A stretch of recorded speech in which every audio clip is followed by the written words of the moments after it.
Hello, everybody. Yeah, life's been really busy and I just have not gotten to videos.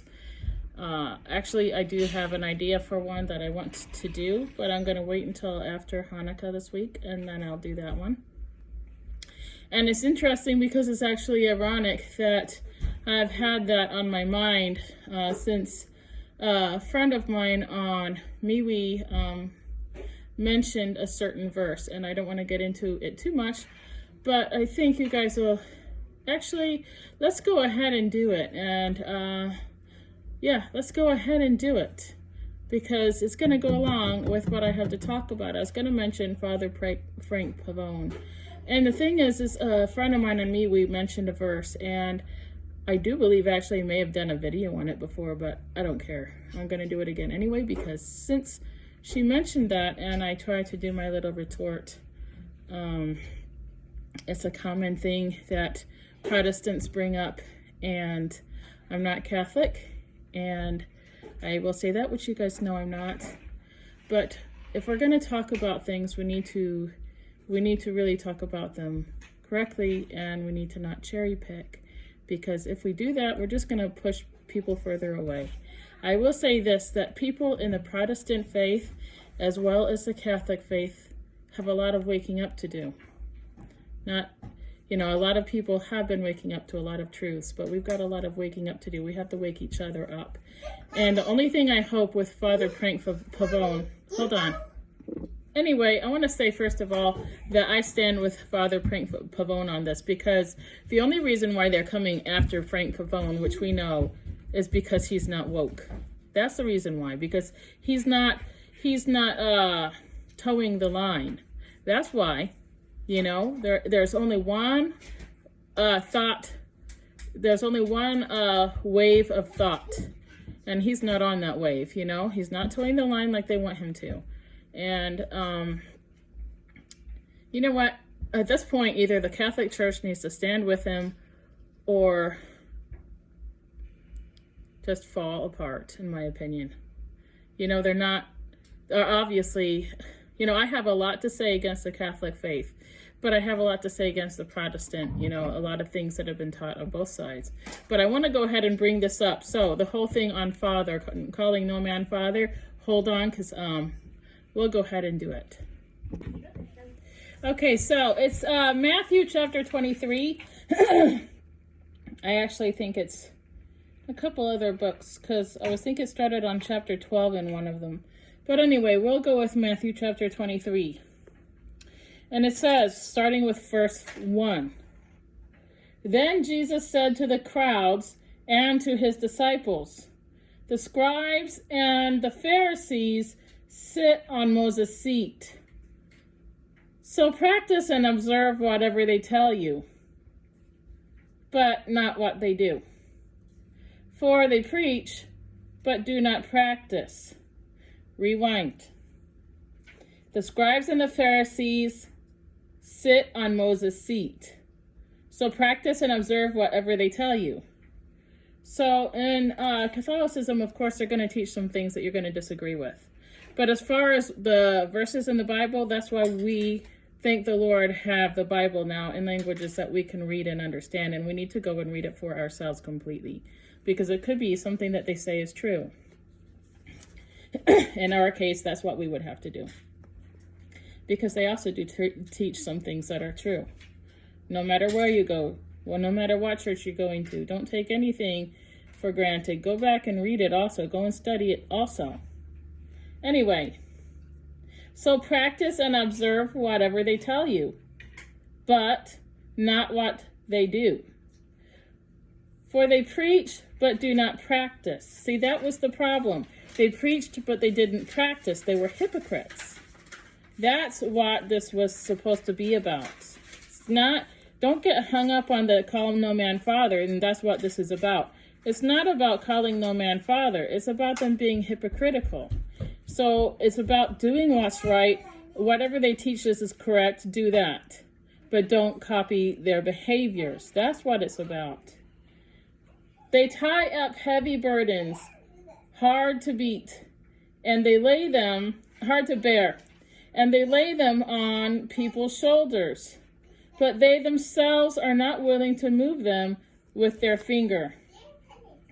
They do all their deeds to be seen by others. That's the thing. It's about them wanting to be the center of attention. You know, my biggest experience with Catholicism, I've gone to Catholic churches in the United States, but Catholicism is nothing like here, like it is there, I will tell you, at least not in my experience. In my experience, I've seen them. First communions, baptisms, it's all about face. And it may not even necessarily be the priest himself, but the people who are, for whatever reason, want to be in goods with the priest. I've seen them bring him bottles of wine as a gift. In the case of a first communion of someone in my married in family, they thought that the thing to do was, because it's a long story, but anyway, they wanted to bring wine to the priest as a gift. Ugh. That in itself is, you don't tempt a priest. What are you doing? But there's that. I've seen them where the people want to give him the best seat, which is good and all. But I've seen, this thing where they themselves are then putting this temptation on the priest for, it's hard for anybody, especially someone like a priest or a pastor, to be in a position of importance, because then it can go to their heads. And that's what's happened in this chapter that they're talking about. The priests who let it go to their heads. The pastors also who let it go to their heads to the point where they love the attention, So anyway, and that's what makes them hypocrites then, because now they're wanting to be seen and they want to feel important to the point where they really believe they are so important, and it just goes to their heads. That's what it's about. They tie up heavy burdens, hard to bear, and they lay them on people's shoulders, but they themselves are not willing to move them with their finger. They do all their deeds to be seen by others, for they make their phylacteries broad and their fringes long. So they want to look really nice and fancy. They go the ultimate with it. And they love the place of honor at feasts. See, it's not just being humble about accepting the place of honor, but it's to the point where they start to feel like they really are so important. And, they forget that they're servants for God, And the best seats in the synagogues and greetings in the marketplace and being called rabbi by others. See, it's a point where they get to the point where they're like, oh, yes, I am Father so-and-so. Oh, yes, I am Rabbi so-and-so. And they start to feel like they're so great, just like people in politics. It's not saying calling them father is a sin. It's saying that those who start to behave a certain way against the teachings, because it says they don't practice what they preach. So therefore, all the way at the very beginning, and so practice and observe whatever they tell you, but not what they do. You see, because they don't practice what they preach. So don't follow after their behaviors, but listen to what they teach. That is, if they're teaching correct things, So that is the problem. The problem isn't what they're called. The problem is the fact that they don't deserve the title. See, he's not saying don't call anybody father. He's just saying don't call the ones father who don't deserve it, because they get too full of themselves and they're hypocrites. So they love the best seats in the synagogues, and they love the greetings in the marketplace and being called rabbi by others. But you are not to be called rabbi, for you have one teacher, and you are all brothers. But you see, it's like poetic meaning. It's just like when Jesus calls himself water, and he's not water. What he's trying to say, he's trying to reiterate or be very strong in what he's trying to say. And call no man your father on earth, for you have one Father who is in heaven. But that's not exactly true. You do have a father on earth. But he's trying to say he's not the ultimate father. This is the same thing. You go to school, you call professors professors, you call teachers teachers, and it says to call no man teacher. But you're not to be called rabbi, for you have one teacher. But we have many teachers. You know, you have teachers in school, you have professors, and you call them teacher, you call them professor. What are you supposed to call them if you don't call them teacher or professor? It's not being literal. It's trying to say, don't call the ones that don't deserve it those titles. And you are all brothers, and call no man your father on earth, for you have one Father who is in heaven. Neither be called instructors, for you have one instructor. But we do have instructors, and we call them instructors. It's not saying that. Don't take it literally. It's trying to say, don't call them that if they don't deserve the title, if they're hypocrites, and if they get full of themselves and think they're the cream of the crop. For you have one instructor, the Christ, and he is our instructor. He is the one above all. And so if they're teaching or doing things that are not in agreement with Christ, then therefore they do not deserve the title. If it's not in agreement with God's teachings, they do not deserve the title. The greatest among you shall be your servant. Whoever exalts himself will be humbled. See, they're exalting themselves and they need to be humbled. And whomever humbles himself will be exalted. And we'll read the next part. But woe to you, scribes and Pharisees, hypocrites. See, that's what it's about, being hypocritical. For you shut the kingdom of heaven in people's faces. For you neither enter yourselves, nor allow those who would enter to go in. Woe to you, scribes and Pharisees, hypocrites! For you travel across the sea and land to make a single proselyte. And when he becomes a proselyte, you make him twice as much a child of hell as yourselves, because they're misguiding people. They're teaching them false teachings. See, that's why. And they're hypocrites, one, because they're teaching things that are incorrect, and two, because they don't humble themselves. Woe to you, blind guides, who say, if anyone swears by the temple, it is nothing, but if anyone swears by the gold of the temple, he is bound by his oath. You blind fools, for which is greater, the gold or the temple that has made the gold sacred? That is another thing, especially if you go to Mexico. Everything is, so much money has been put into the churches. And it becomes such a thing that it's like it's more important how the church looks than what's being taught in it, And they even will go to the point of, signing families up to put money into these festivals that they have. And if they don't, they can be punished for it. They forget what the mission is supposed to be in the first place, decorating the churches and putting flowers and, they really go to the hilt. And then all of a sudden, just like with Christmas and the Christmas tree. And the Christmas is bigger than the nativity, and then you've got Santa Claus and, you put lights on the tree and before you know it, you're sitting there staring at your tree and thinking how beautiful it was. How do I know? Because I was there. And I wasn't even seeing what I was doing.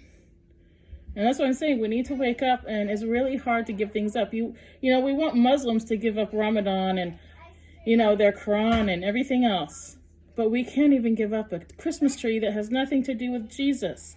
It's something that, we go to the hilt with those things and then forget what the real meaning is of the season, And I'm not against gift giving and all that stuff. But there's another thing on Facebook this week where I live, where it became this great big thing where these families, they were saying that they had their children on the Christmas tree, their names on the Christmas tree, and so they had angels to give them gifts, so people grab their children's name and give them gifts. And they were complaining because one of them only got a puzzle and a stuffed animal. And she was really upset about it.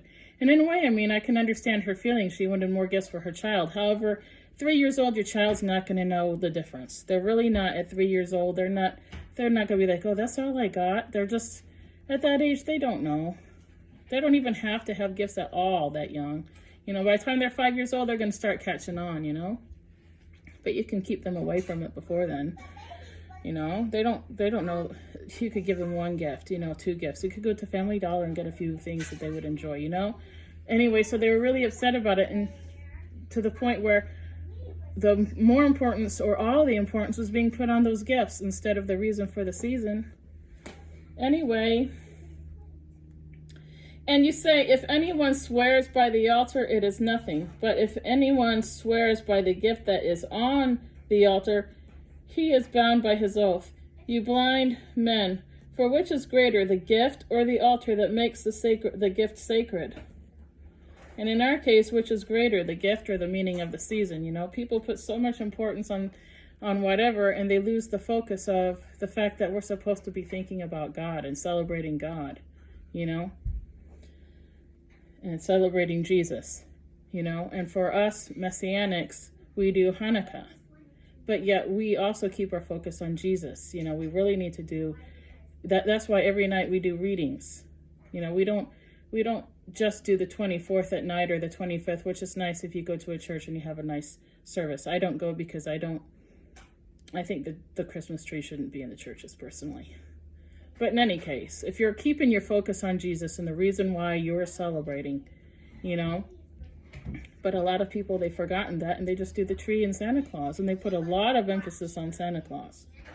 Anyway, so whoever swears by the altar swears by it and by everything on it. And whoever swears by the temple swears by it and by him who dwells in it. And whoever swears by heaven swears by the throne of God and by him who sits upon it. So then it just goes on, and it gets away from the thing about calling her father, Father. I think we can read the very last part here.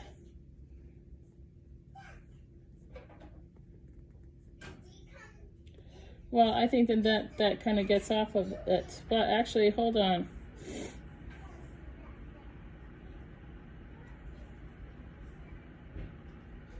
Okay, let's read this little part here. Woe to you, scribes and Pharisees, hypocrites, for you build the tombs of the prophets and decorate the monuments of the righteous, saying, if we had lived in the days of our fathers, we would not have taken part with them in the shedding of the blood of the prophets. Thus you witness against yourselves that you are sons of those who murdered the prophets. And I think that's interesting. And in the Catholic Church, you know, they have the saints, and they're constantly, you know, they put candles, they put flowers, everything. I mean, they really go to the hilt, especially in Mexico. They really do. So I'm going to reread that slowly. Saying, if we had lived in the days of our fathers, we would not have taken part with them in shedding the blood of the prophets. So they're saying our fathers did that, and we wouldn't have taken part with our fathers in that. Thus you witness against yourselves that you are the sons of those who murdered the prophets. Fill up then the measures of your fathers, you serpents, you brood of vipers. How are you to escape being sentenced to hell? Therefore I send you prophets and wise men and scribes, some of whom you will kill and crucify, and some you will flog in your synagogues and persecute from town to town. Now, what's happening with Father Frank Pavone, I side with him because I know that it's just the woke talk, the woke party that's going against him in this case, and they're persecuting him. So I just hope and pray that God opens his eyes and really uses him now, that he really wakes up, because he could be a real tool for good in these last days. Therefore, I send you prophets and wise men and scribes, some of whom you will kill and crucify, and some you will flog in your synagogues and persecute from town to town. And so therefore they're saying, see, it starts out talking about how these people, you know, it says that they're decorating the tombs of the prophets. They're making them look really nice. You know, you build the tombs of the prophets and decorate the monuments of the righteous. The same thing they do with the saints. And the saints are the prophets. And they're saying, these very same people, then, therefore, you witness against yourselves. Because you're saying that those were your fathers who did that. And you're saying you wouldn't have done it.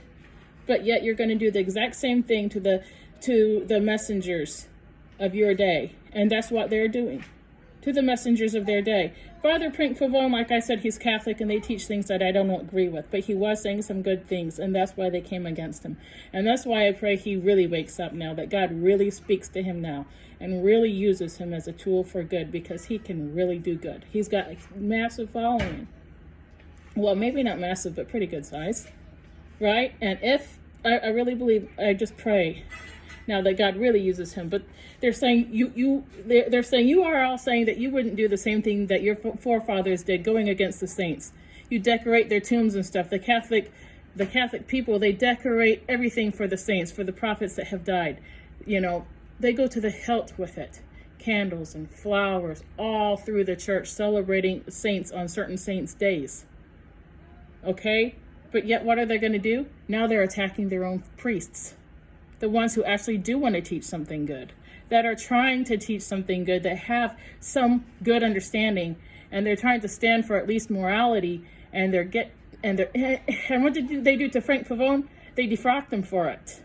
Ugh, it maddens me. It does. Oh, it maddens me. Because he was a good man. He is a good man.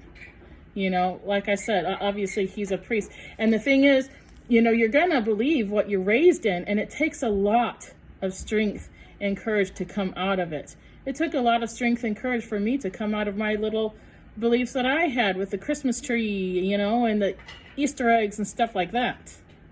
And like I said, we want the Muslims to come out of everything they do. We want the Jews to come out of what they do to do Christmas trees. No, actually, Jesus came to give us fuller meaning of the festivals that he gave in the Bible. Jesus fulfilled those. He filled them up with meaning. We don't need the Christmas tree. The menorah was the light of God. And technically, no, we don't have the actual menorah in our house either. But at least it's closer than what the Christmas tree is.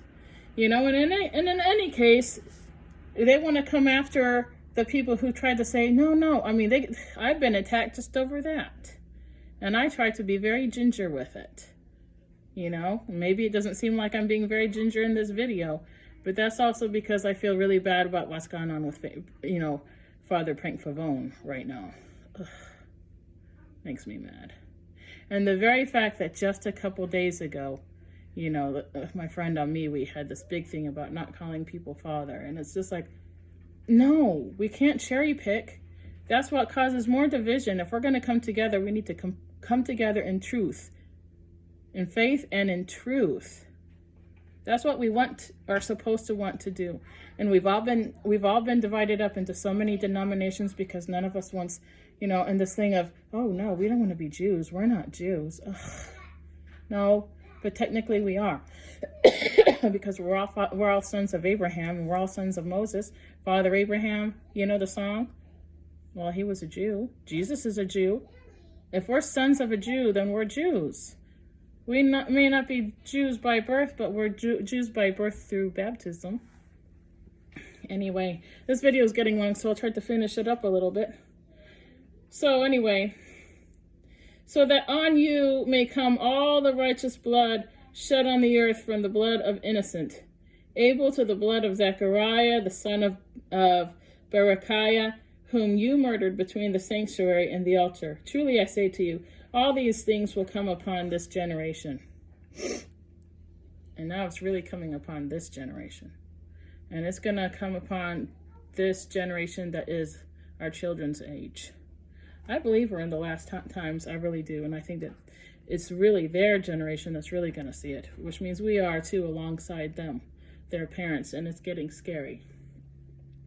Lament over Jerusalem. I guess I'll finish it up so I don't cherry pick, and I'll just finish this up. O Jerusalem, the city that kills the prophets and stones those who are sent to it. And now the whole world's going to be doing that. More and more of the world. This country doesn't want to even support Jerusalem, let alone its own. They don't like Christians. They don't like Jesus followers. And they don't like Jews. Anyway. Let's see. Where was I? Oh, yes. How often would I have gathered your children together as a hen gathers her brood under her wings, and you would not? See, your house is left to you desolate. For I tell you, you will not see me again until you say, now this is the message to the Jews, but it's not just to the Jews. It's to everyone, at least all believers, but especially to the Jews. And also the Muslims, because really the Muslims, they did come from the Jews too. They're their stepbrother, In any case, for I tell you, you will not see me again until you say, Blessed is he who comes in the name of the Lord. So they won't see him until they say that. That's what it says. For I tell you, you will not see me again until you say, blessed is he who comes in the name of the Lord. And it's going to get rough before that happens. And then people are going to want to say it. And eventually it will happen. After the Antichrist comes and all that, they're gonna start to realize. At least some of them will. And I believe a lot of them will. And there's a whole nother thing about that. I don't know if I've done a video about that or not. But anyway. Put my Bible down because it's kind of heavy. Anyway, we need to pray that God uses Frank Pavone now. That he really opens his eyes now. And I really hope that happens. And we all need to be strong in these times and try not to attack each other when we say things that, like me, I expect to be attacked over stuff. Even though I'm just a tiny channel, I've been attacked about stuff. I've been attacked about stuff just online, just for saying one little thing or trying to be ginger about stuff. But it's time that we try to wake up the church. And like I said, I've been like this since I was a kid. So nothing's going to change with me now, I don't think. I don't think I'm going to change. It's just who I am.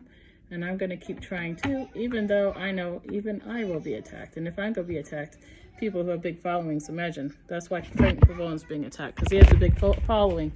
And they want that stopped. And it's just, ugh. So pray for him, pray for him, pray for him. What they're doing to him is wrong. But maybe, God knows what's happening. It's got to be his plan, even though it's maddening.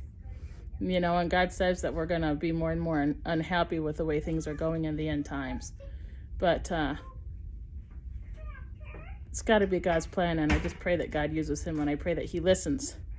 I pray that he listens to God, and I pray that he really searches. He really self-reflects.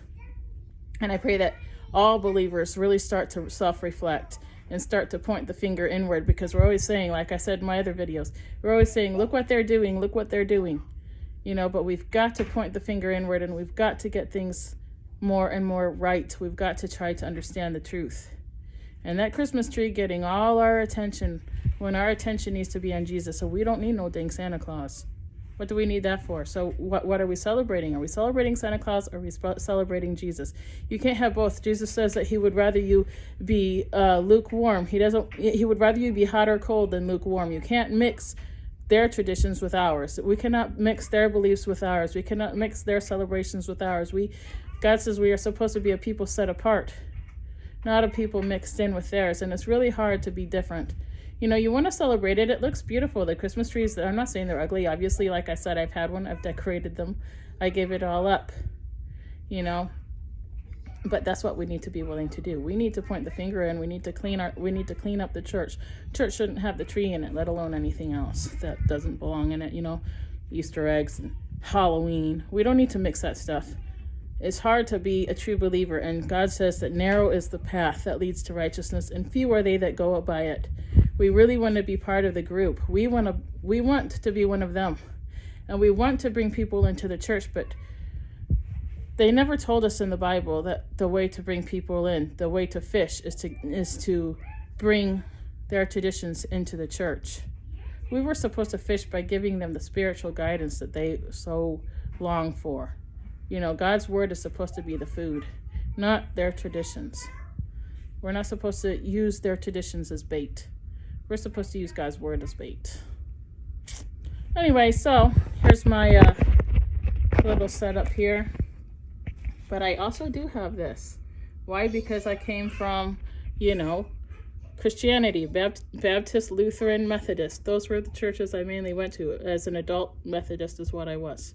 It was like a good little mix of Baptist and Lutheran. Anyway, so I tried to keep this also because my husband is Catholic.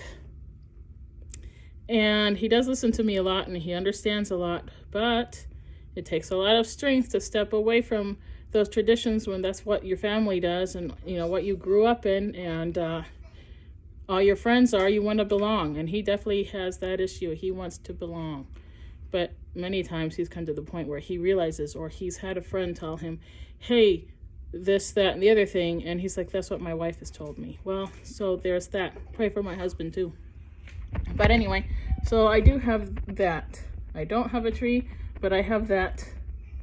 And lights up, whatever, but I actually haven't lit it more than once or twice. But anyway, I have my old little setup here. And then anyway, then I have my little menorahs. One for each child is what I try to do. I actually haven't got my little list a menorah in her place yet. And last night I went to a menorah lighting and I got this little thing right here. I got this free because they were giving them free, and I thought, well, I really was trying, you know, I just didn't get to it. So I have this one. I took that for her, so that'll be number 4. And so I have this one, and I have this one, and I have this one, and I keep this one because the original menorah, you know, in the temple was a 7-branch menorah. So I have my little 7-branch also with the candles, and normally I light those too. I didn't last night, but you know what? I mean, for me, I just feel a connection to it, and I know that that's how it started out, was with a 7-branch, and it was an 8-branch for a long time. And the 8-branch is nice for counting it down and making it special, but I have my 7-branch. However, part of it broke off. It broke off right here. We have super glue, so it's holding up for now. I'd like to get it fixed, and if not, I might have to get me a new one. And so that's it. So I thank you guys for listening to me, and I really hope that you give what I said some thought. And I hope that you all pray about Frank and that God uses him. And and I hope that you just all really think about things and pray for the church, the true believers, that we all remain strong in these days, and pray that God reveals truths to you also and gives you understanding. And I thank you for listening, and happy Hanukkah. Happy Hanukkah to those celebrate Hanukkah. And Merry Christmas, but the true meaning of it. The true meaning of it. However, one other thing which I've said in another video, I have a Christmas video if you guys want to scroll down that I did last year. I have a video for one I did last year about Christmas. Go listen to it. But I believe that life begins at conception, and so therefore Jesus' birth into the womb, yes, is during Hanukkah, and he was born 9 months later during Sukkot.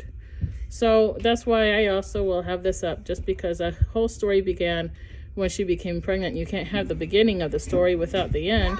You know, that's like taking the Bible and just, you know, or a book, or that book in the Bible, and just ripping out the first couple lines of the angel came to Mary and just staying there. And you can't just stay there. We already have the whole story. So why not just, and I know the setting's incorrect too, because the wise men didn't come until Jesus was about 2 or 3, I believe probably 3, you know, but still they're all part of the story, and it's just like having the whole, that whole story there all smushed together. And you know, it's not like you can find a nativity that has it all separate. Well, I guess maybe, but whatever. Anyway, so I have it, and so there you go. And that's it.